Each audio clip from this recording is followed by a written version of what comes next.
Welcome to episode 4 of Winning Ways with the Washington State Football Coaches Association. And the legends just keep rolling. I have a total honor to be here with Coach Steve Gervais. And if we were to put together a list of all the coaches who've won 250 or more games in the state, the list would be really short. It's about a dozen. And Coach Gervais is on that list.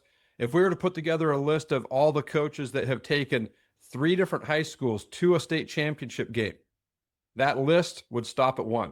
Coach Gervais is the only guy who's done that in our state history. So remarkable. The consistency of your success everywhere you've gone, Coach, has been amazing.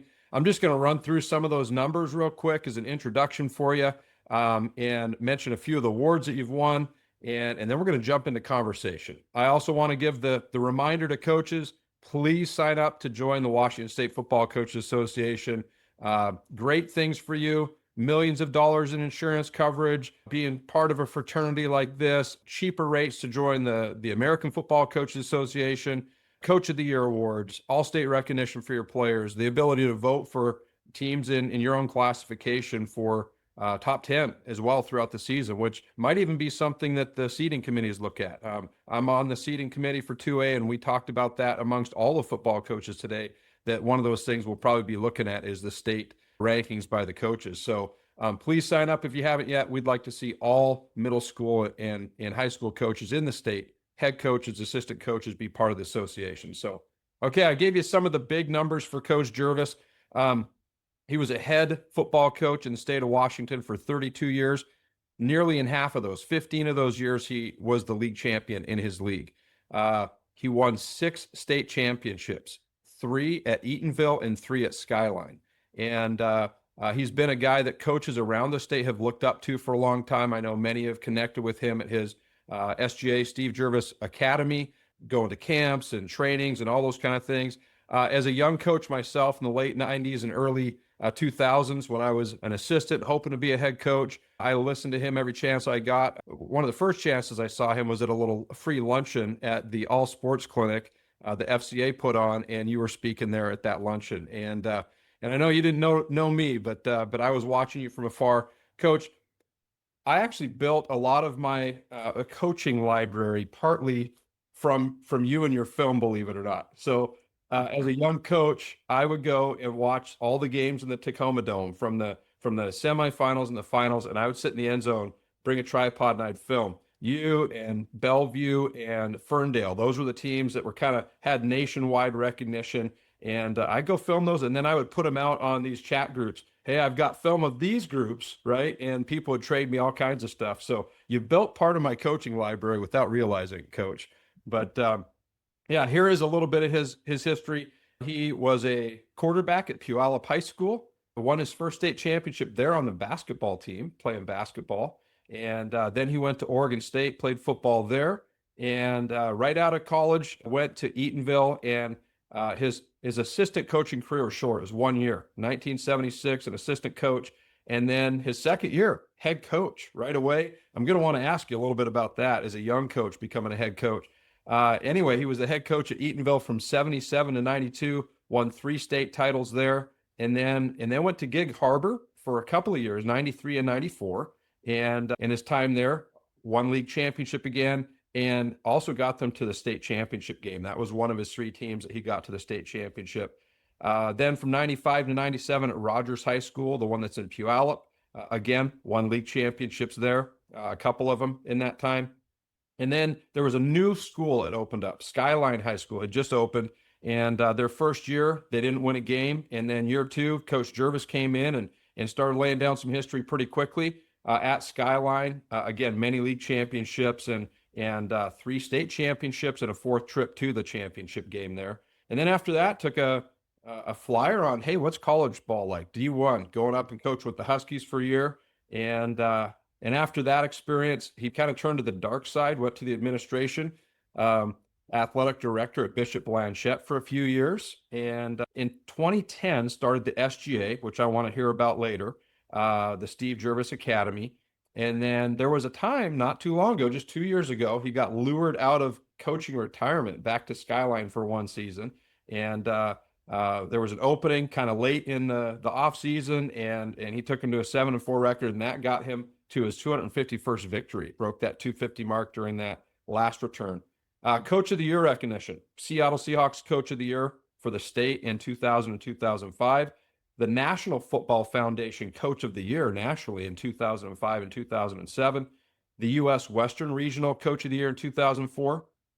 He's a member of several Hall of Fames. The State of Washington Sports Hall of Fame in 2022. He got inducted then. In 2017, the Pacific Northwest Football Hall of Fame. The Washington State Football Coaches Association Hall in 2005. And the Pro Athletes Outreach John Wooden Wall of Honor in 2006. Also the Eatonville High School Hall of Fame in 2010. So you name the recognitions, he's earned a lot of them. That doesn't happen by accident. I know he'll say, hey, it's players and it's assistants and it's support staff, it's all those things, but that does not happen by accident. Coach, congratulations on a great run. Really looking forward to our conversation today. So anything I missed, anything you'd like to add as a part of your bio there? Thank you, Dan. I think you covered it all and more than enough. So I was fortunate, and the first thing I know is I was fortunate to have great athletes around me. I coached with some great other men and coaches, and that combination, we were very successful. So sometimes I think right place, right time when it comes to having some of those athletes that you get the opportunity to coach, but you still have to have a plan. And it's critical in becoming successful that you know how you're going to go about doing it. So, but I do feel very blessed. There were some tremendous athletes that I was just fortunate to coach. They came along at the right time in the right locations where I was working, and we were blessed to be able to make it all work.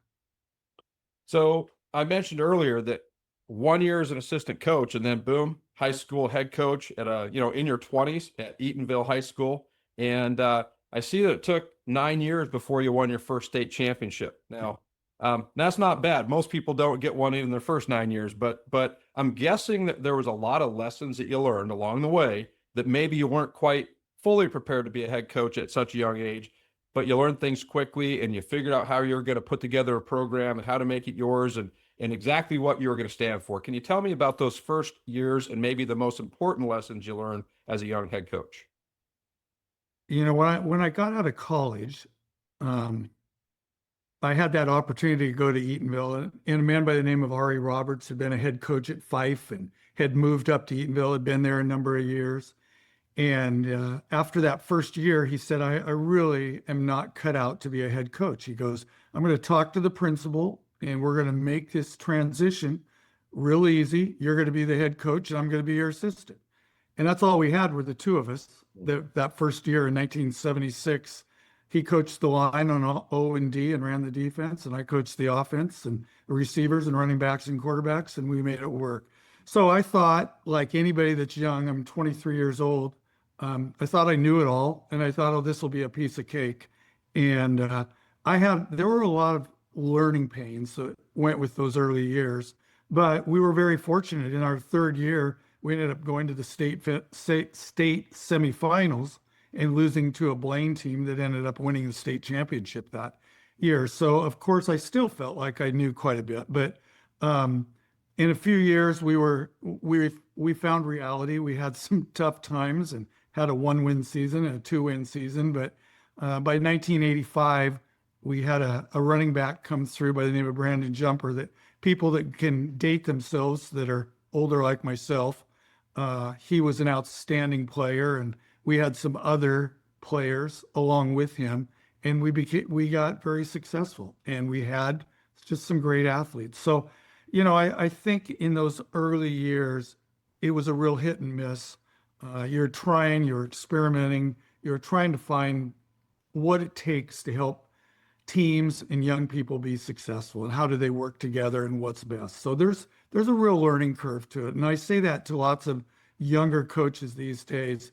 You know, everything takes time. It's not going to all happen at once. And whether you're an offensive coordinator, defensive position coach, you're going to learn a lot from the kids, and you're going to learn a lot from other coaches. So it's a real process. And I think as the years accumulated, went by and by, I learned that more and more, what that process is all about. Great, thank you. Uh, Brandon Jumper, that name sticks out. If you know high school football history in our state, that's a pretty big name. Great athletes make people look like really smart coaches, don't they? You know, sometimes the best job is to get out of their way and allow them to make us look good. Interesting you bring up Blaine, because one of the guys that you share the list with of winning so many state titles and games was, I believe, the quarterback of that Blaine team, the late Kurt Cramey, the longtime head coach at Linden, I believe, was the quarterback for that Blaine team. Yes, it was Kurt. And interesting story there.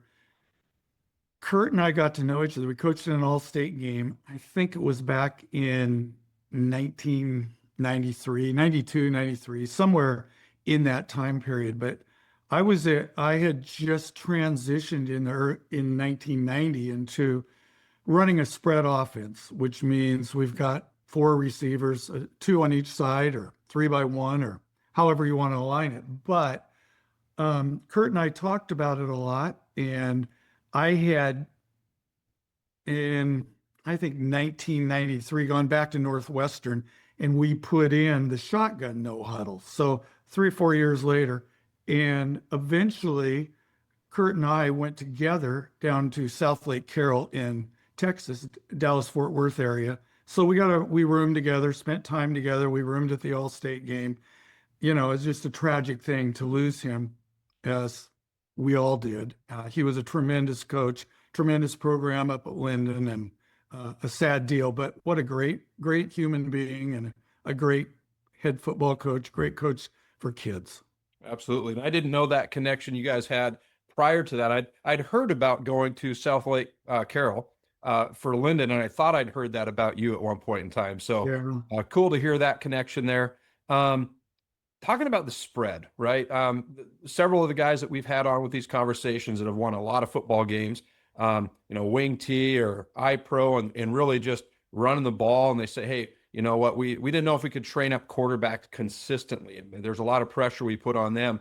And yet guys like yourself, Wiley Allred and Kurt, in the spread systems, have found a way to make that efficient and consistent and difficult to defend. And pairing it up, sometimes people thought, well, maybe it's not a physical thing and it's hard to have a good defense that goes with that.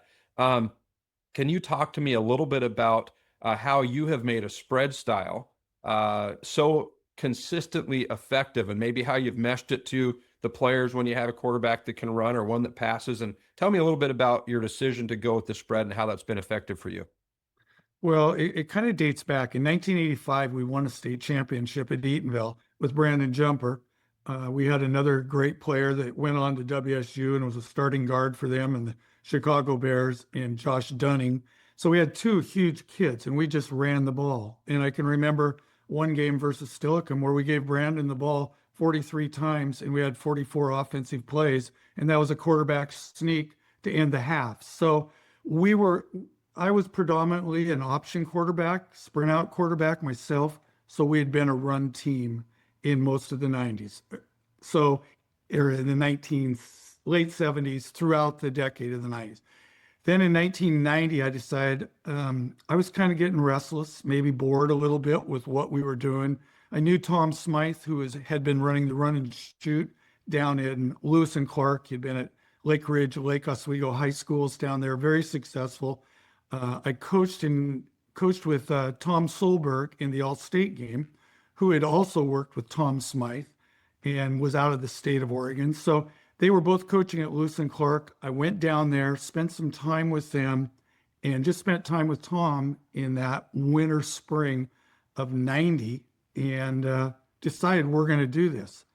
And we went out one night, and I took a lot of notes on some paper napkins, and ended up losing the napkins. And I came home and talked to my line coach, George Fairhart, who is now at Eatonville and would someday become the head coach there and in Gig Harbor. But we put it together and just decided we were going to go for this. And really, there was nowhere in the state of Washington that somebody was running this with 5 offensive linemen and 4 receivers and 1 running back.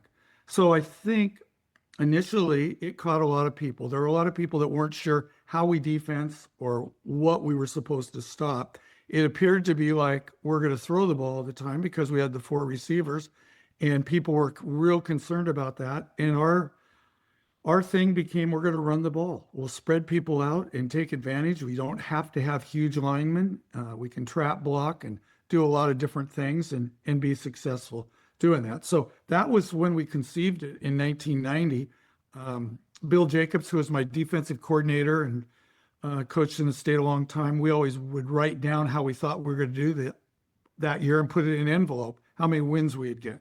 He put down we'd be 5-4, and I put down we'd be 4-5 because we really didn't have much coming back. We didn't think, and we ended up going 13-0 with a new offense, and we were just very successful with that group of kids. And we took a kid that had been a wrestler, a really good athlete, but had never played quarterback, and he was a senior, and put him at quarterback, and he ran speed option and threw the ball well enough, and we had kids that just played their butts off, and we were successful. So that's when it was conceived, was in 1990, and we did that 2 years in a row, or excuse me, 2 out of 3 years. In 1992, we did the same thing.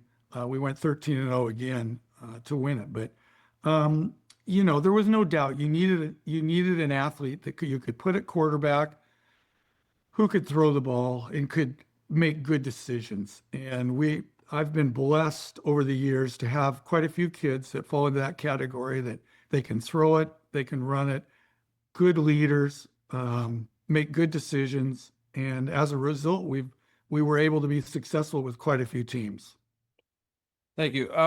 So there's the different systems of spread, right? There's the Oregon spread, which is more to run the ball and option concepts, and there's the air raid and so forth. And how would you classify, and maybe it's kind of morphed over the years that you coached and depending on, the trigger guy back there, but how would you classify yours? And is there a system, or is it something that's kind of been, hey, you've taken your experience with this and you've melded it with this, and is there a system that you would say that your spread has been? I think we've been really flexible with our athletes in how we've done it and why we do things over the years. And I think you have to be in high school football. I mean, that the concept was we weren't going to have a tight end because we wanted to know if the defense was going to have 5, 6, or 7 in the box. And we taught our team from the very beginning, here's what we do with 5 in the box. Here's what we do with 6 in the box. Here's what we do when they put 7 and they're going to crowd the box and they're going to play man-to-man on us. So everything was predetermined offensively by what the defense was going to do. And as far as we were concerned, they were going to be wrong because we would rep so much on the specifics of what we're doing versus 5, 6, or 7 in the box. So our kids, when they came out on Friday night, there was nothing ever that was going to catch them off guard. It didn't matter. And a lot of times, if we were playing in our league, Sammamish and Bellevue back in the day, they're playing their wing T teams. It didn't matter. We didn't even look at film on what they were doing. We might know if they have a couple of key personnel people that concerned us, but we were concerned about us. And that's one of the biggest things was important to me as a coach is let's take care of ourselves. Let's have ourselves prepared to the fullest. And it really doesn't matter who that opponent is, as long as we can react and know what to do. And so we just lived by that, being prepared, and there was nothing that was ever going to catch us off guard. And that's really was a staple of who we were over the years. One of the other things that I've seen that's in common with the coaches, right, is the guys who are the best, they're going to clinics and they're in the front row and they're always taking notes. They're always looking for ways to improve. Or if it's not a clinic, it's let's go to a place, right? Like, let's go. And we're going to be fully invested. And, it's the same. Sid Otten, 86, his team is in the state championship or semifinals, and they scrap everything and put in the wing T. And they're predicting that they might go 500, right? And they win their first state championship. So to see guys that are successful, but they're looking for that edge and they're like all in, and they get the staff on board and the kids on board. And wing T and spread are very different, but in the way you described it, it's kind of an order of football. If they do this, here's our answer. And yet you keep it simple. It's complex for the defense, simple for high school kids.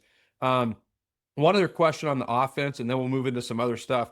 In most of your passing concepts, right? There's guys that have a million different routes and different things and combinations. And hey, it's a progression read, or it's a high-low read, or flat defender read. What have you found to be most consistent? Is it a read defender that you're typically trying to teach? Do you do progressions? Kind of how do you set up your passing concepts? I think in the late 70s, I was down at one of the Coach of the Year clinics, and Johnny Majors was at Pittsburgh at that time, and he came in and he was talking about quarterback play. And having been a quarterback in college, I knew all the reads, the flat reads, the safety reads, safety to flat to will backer, that. And he said, you guys, you're in high school. He goes, we have a hell of a hard time getting quarterbacks to understand progression reads. He goes, come up with a way that you can tell your quarterback where you want him to throw the ball. You want completions. And that really hit home with me because I had always been instructed that we've got to do a read system. So when we went to this system, we went to a system where we could call everything, and we were specifically telling the quarterback where he's going to throw the ball. So for example, if we were in a 2x2 set, 2 receivers to each side, and we want to throw that ball to the outside guy on the left of the quarterback, a simple hitch route, all 3 other guys, if we called that, he's our 1 receiver, and he's, for example, running a 5 route, which is a hitch. All 3 other guys knew exactly what they were going to do. They were running complementary routes. I was calling that play because we know we can hit it. The flat defender's either not getting out there, the corner's playing off him, hit it, here we go make 10 yards, 12 yards. So we, from the very beginning, put in a system where we could tell the quarterback exactly what to do and where to throw it. As time progressed, we put in what we called concepts or combination routes, where the quarterback is going to have an opportunity to look 1 to 2. But most of our route tree and our route calling was designated, so we knew exactly if they're in a cover 2 and we want to attack the middle of that cover 2, and we're going to throw the ball to the receiver in a 2x2 on the right, and he's got to be the guy. We were going to call his number and his route, and he's got to get there. The other 3 guys know exactly when they hear it, what they've got to do, and they've got to be on alert, because it doesn't mean if the defense does something, the quarterback won't see it and react to it and go somewhere else. But we're telling the quarterback, this is where we want to throw it. We can attack it. And back in those days of Skyline football in the early 2000s, Pasco was a great cover 2 team, and they were as good as could be. But I remember playing them in the Tacoma Dome, and we were on our own 20, and it's late in the game, and I think we're up 3, and it's 3rd and 15 on about our own 20, and we're probably going to have to punt the ball out of there. And I took a timeout and moved our slot receiver, who had been on the left, over to the right side, and we had been hitting him up the middle. And I thought, we're going to move him over here. That safety over the top. Hopefully he'll back up. We can get it to him. Well, when we came out, so that's what I explained in the huddle real quickly. We're going to move Tony over to the right side, get to the middle, Tony. We're going to split those safeties. We'll hit you at 20 yards. That safety on the left side saw Tony move over. When Tony took off for the middle, he came flying, which meant the receiver on the far left is running a fly up the sideline. Our quarterback, I didn't say a word about it, but we'd done it so many times. He immediately came off, saw the safety go there, hit the receiver down the left side. He went 80 yards for a touchdown. And that's just kids that, reacted because it was a concept we teach all the time and over, and the quarterback made a heck of a reaction to that coverage. That's awesome. So you're the chess master. Let the coaches do the hard work mentally and put the kids in a place where they can just go play fast and with confidence. And then the good ones are going to notice things like that. Like, oh, that's different. I'm going to I'm going to take the other receiver. Yeah. Yeah. Awesome Yeah. stuff. Um, Obviously, to be successful everywhere you've been, there's been a great deal of commitment by your players, by your staff, by everybody. What are the things that you've done to get the most commitment from your players in the off season, and kind of maybe at the different levels you've been at? You've had different size schools, but how do you get kids to put in their right amount of time in the weight room and to commit like they need to be? And maybe that's one of the hardest things is that whole summer schedule.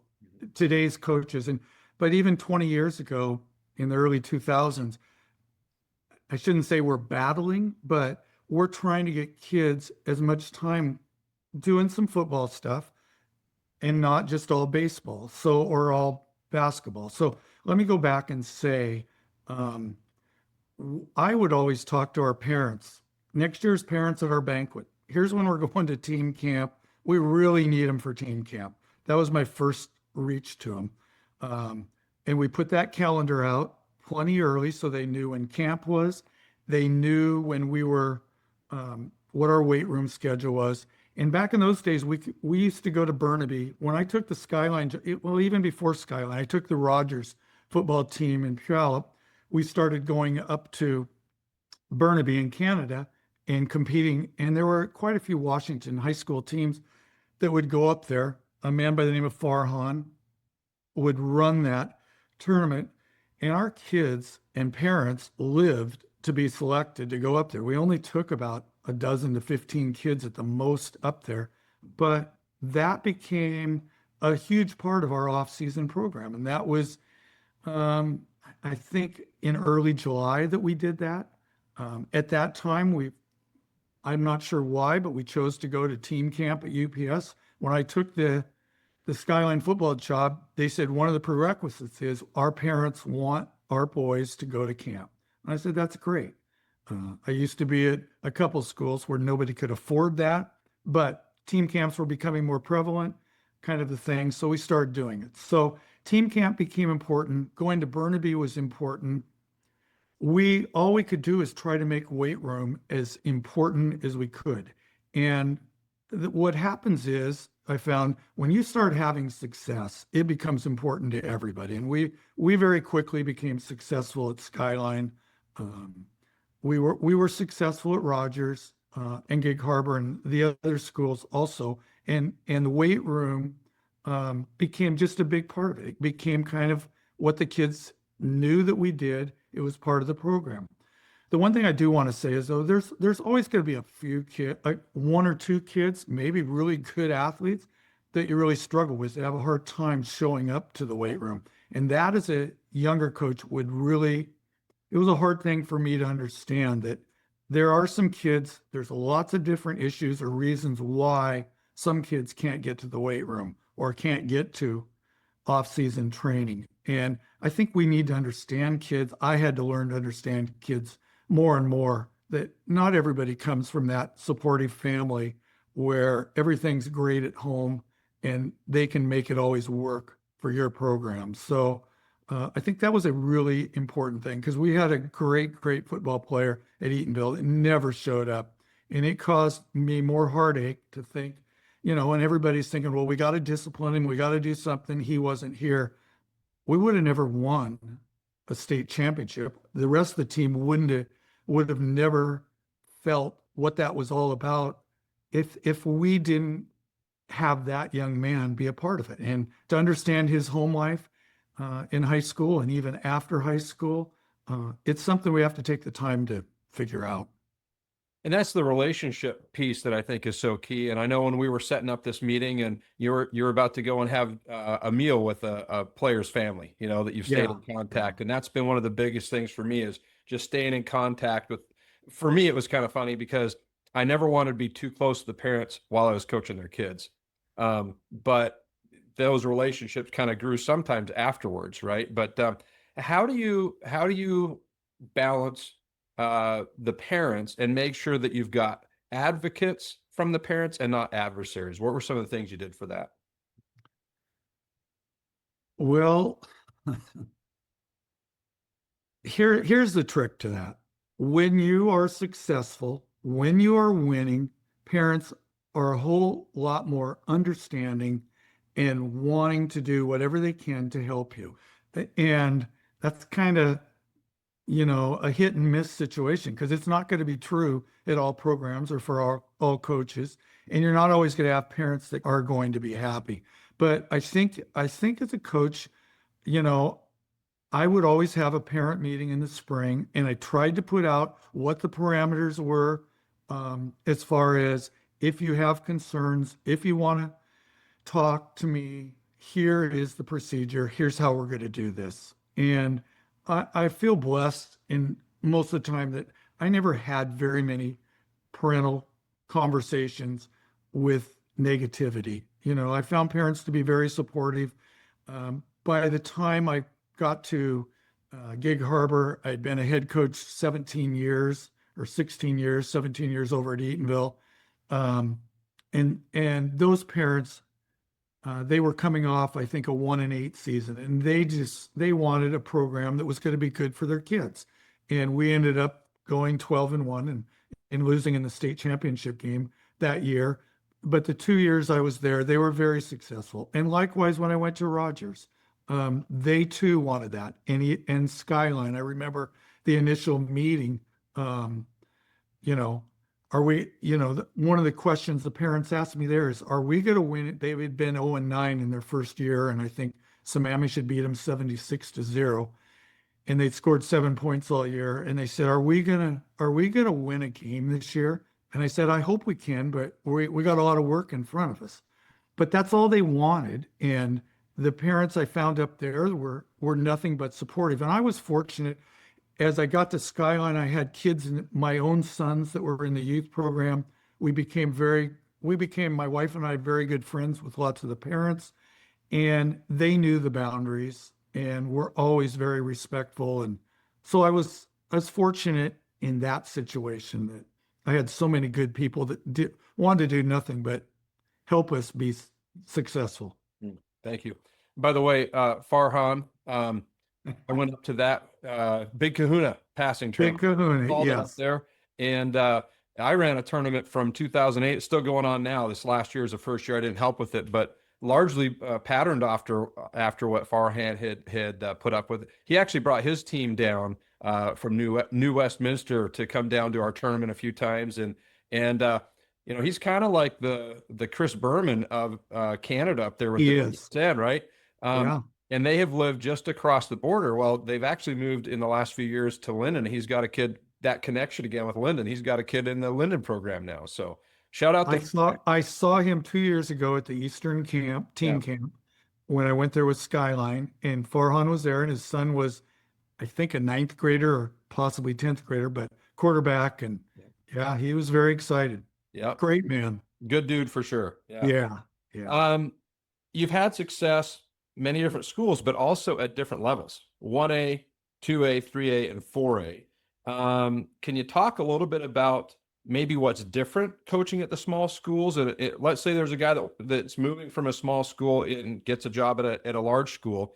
What be some differences to be aware of, and what's just, hey, you're just coaching football?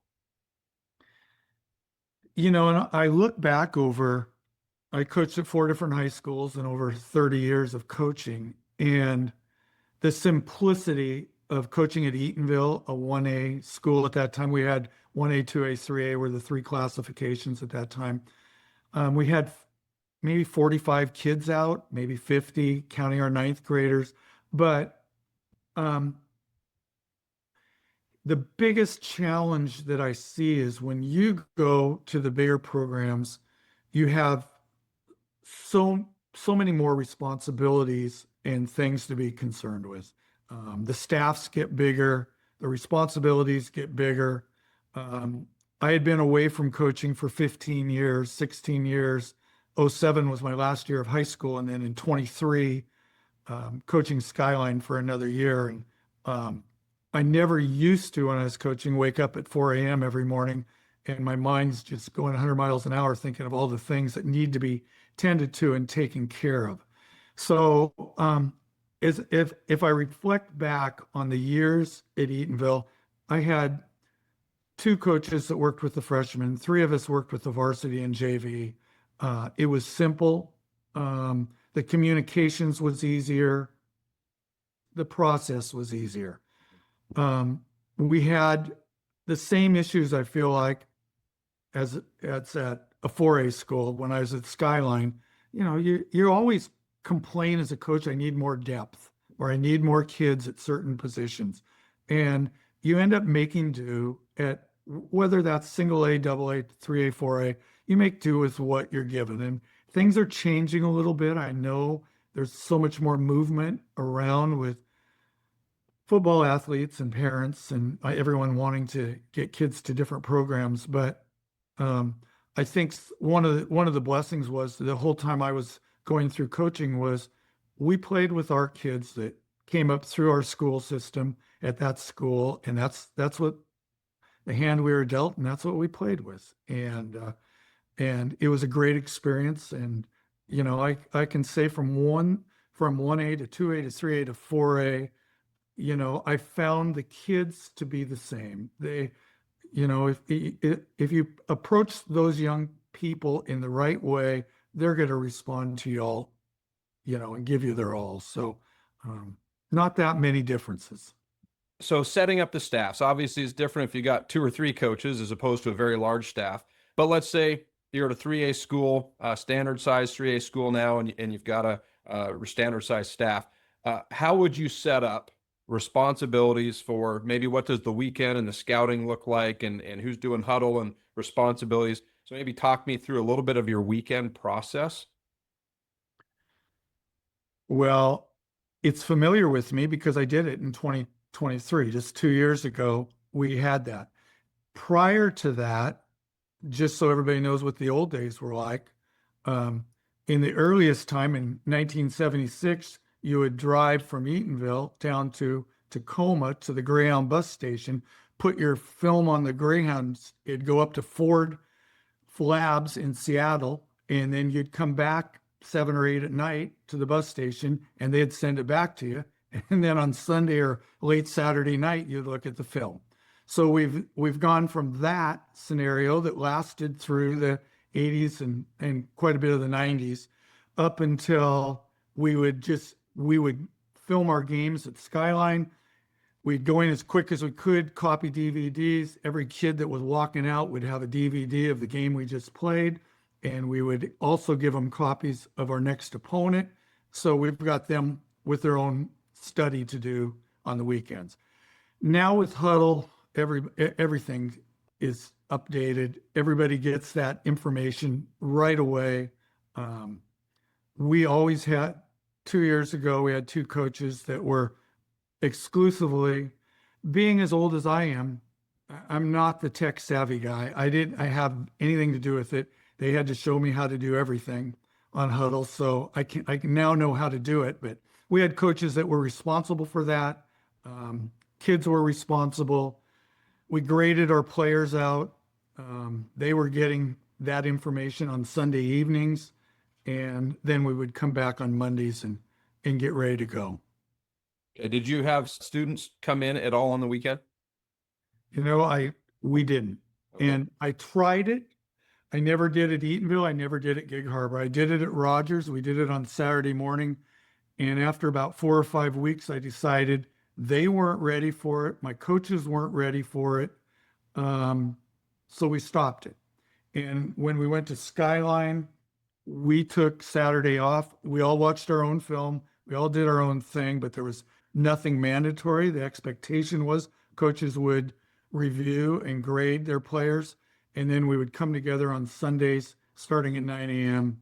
and probably go till noon, 1 o'clock on Sundays, getting everything ready for the week, to present to the kids, grades, all that. Yeah. Okay. Lots of success for, many years. Just got the machine running at Skyline, and then an opportunity to go coach Division I football, 2008 with the Washington Huskies, go be running back coach. So what was your thought process to step away from what you had going to taking this opportunity? And then maybe tell me a little bit about, that was a rough season, right? I mean, That's one word. That's a good word. Historically rough. And so maybe some things that you learned from that experience. So why did you make that jump? And then what are the key things you learned from that experience? I always just use the word, it was interesting. When people ask me, oh yeah, it was interesting. Um, here's what transacted. I had reached 31 years of teaching. I was retiring. So I retired in that fall of 2007. I was no longer doing weights and PE up at Skyline High School. Um, it was also my son's last year, my youngest of three boys, and he was a senior on that team. And I had always said to my wife that there's no way I would ever be a college coach because it would never allow you to be with the family. But this was our final one, and my wife and I had both, when we got married, we both had three children. So this was the youngest of those six children, and we had a great year against O'Day. We won the state championship versus O'Day in a miracle game, and Nathaniel Willingham, who is Tyrone Willingham's son, Tyrone was working all the time. He lived at our house, but we never saw Tyrone. But I knew him. He had been to our banquets, and a number of times I'd spoken with him. So when that position opened up, I said to my wife, I said, if I'm ever going to do this, I might as well I'll give Tyrone a call and see if he's even interested in talking or is he taking applicants, or what does that look like? And so I called him up and he said, I haven't really made a decision what I'm going to do. This is now early February, late January, early February. And I said, well, if it's something I'd be interested in talking to you. I've always thought about it, but I never wanted to do it when my kids were done. I've done this a long time, and I might be ready for a new challenge in my life. So then I got a phone call back a few weeks later. I went in and interviewed with the offensive staff at Washington, and then I didn't hear anything back for almost 2 weeks. And I finally called him back. My wife said, you got to just call him. So I called him like 6:30 in the morning, and he was on his way into work, and he said, well, I haven't really made a decision yet. I said, okay. And he said, Steve, if you get this job, you've got to go into LA and recruit in the inner city. How do you feel about that? I said, I feel great about it. I'm ready to do it. I'm ready for this challenge. I think I can go recruit. I've been on the other end of it. I'm not concerned about it. And he goes, okay, I'm going to think about this. And 30 minutes later, he called me up and he said, I need you to come in today. You're going to have this job and get you going. Wow. So that's kind of how that transpired. My youngest son graduated, and then he became a preferred walk-on the next year. It didn't go so well in 2008, but he was now there. And so that was really a cool thing also. But it was it's a true word. It's an interesting experience because the world of college football is truly, it's a business. And I knew when I took that job, if they weren't successful, and this is when Jake Locker, I think, was going to be a sophomore. If Washington wasn't successful, they're probably going to make a coaching change. And so it might work out, it might not. But it was a challenge and a risk that I was willing to take. And football had been really good to me my whole life, and it still has. And I just thought, I'm going to give this a go. And my wife was very supportive. She kind of pushed me that it was time to go from Eatonville to Gig Harbor, and Gig Harbor to over to Rogers, and then finally up to the Skyline area, Sammamish. So she was very supportive of it. And I said, the biggest thing I know is this is a tough deal on families, on wives, you can talk about all the balance you want as being a high school football coach, but there's not much balance in that college world of coaching to have another life. I mean, your life is football. So it was a great experience. I met great men that were coaching there. I'll always be thankful to Tyrone Willingham for giving me that opportunity to experience it. There's people that get really judgmental sometimes, I hear, and critical of him, but what a great human being. And lots of guys that were just, you know, Mike Denbrock, who's now the offensive coordinator for Notre Dame, and he's been at LSU. I see him on the sidelines all the time, and he was the line coach there at that time.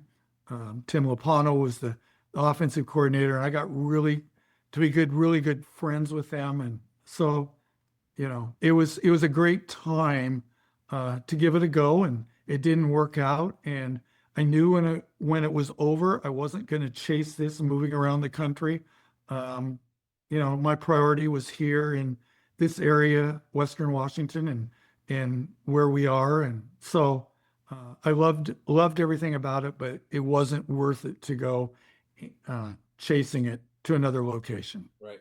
And I won't say anything bad about Coach Willingham. I never got to interact too much with him, but I always respected him as a man. He always seemed to be a very first class individual. So, um, tell me a little bit about the SGA, the Steve Gervais Academy, and what that does maybe for individual players as well as how teams can use it. I know I never directly worked with you, but I heard coaches that did, and maybe sometimes you would work with teams in the offseason where they couldn't work with their players, and you would take some of their terminology and work with groups of kids, and so maybe if you can share a little bit about SGA, Sure. what it's been, how coaches out there might be able to use it, and I've always had tremendous respect for you, and to know kids are working with a guy with your pedigree and that's a character guy and not going to a street agent or whatever, just trying to make a name off those guys. So tell me a little bit about SGA. Yeah, when I was done at the University of Washington, I took the job as athletic director at Blanchette, and I needed to do something. I'm not very good just sitting around the house, so I had never ever dreamed that I'd be an athletic director. As a matter of fact, I always said I never would do it, but I did it for 3 years, and I had a good experience doing it. But in the process of doing that, I knew football was what I wanted to do. I was not. I just didn't have it that I wanted to go back and run another program or put that commitment into it that it takes. So I came up with a couple ideas. One was to develop Western Washington had stopped their football program. They no longer had team camps. A lot of money was now going into TV money was going into Washington and Washington State. They were stopping team camps. So I was going to start a team camp. I had been down at Evergreen State College. I knew they had the facilities to do it. As a matter if I could convince some teams and coaches that we could make this a good thing, and which we did. At the same time as doing that, I had a couple high school coaches that I knew really well that said, will you work individually with our receivers and quarterbacks, just throwing the ball? We'd like you. And I said, well, what if I just bring a receiver coach, somebody, that can work with receivers? I'll work with the quarterbacks. So that's kind of how the idea of the SGA Academy was born, as a team camp idea, as a working with young people. I didn't know that if it was going to be an individual thing or a group thing with teams in the conception of it, how it got started. But within a year, I was approached that, will you start working? Some boosters, some parents said, we've got kids in our program we'd like you to work with. We'd even like you to work with our linemen. And I said, sure, I can get a line coach and we can run 90-minute sessions where we work with your quarterbacks, your receivers, your linemen, and on whatever basis that they wanted. And it ended up being on a weekly basis or maybe 3 out of 4 weekends. So that was the conception of it. And different teams, coaches that know me began to hear about it.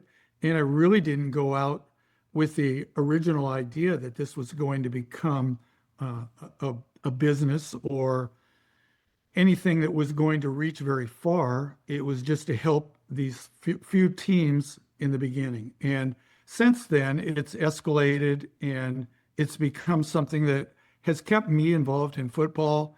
I now have about 15 different guys that are line coaches, receiver coaches, defensive linebacker coaches, DB coaches. So if somebody were to say, we'd like you to come in and work with you, and they say, we'd like an offensive and a defensive line coach and a receiver coach and a DB coach, quarterback coach, we can do that.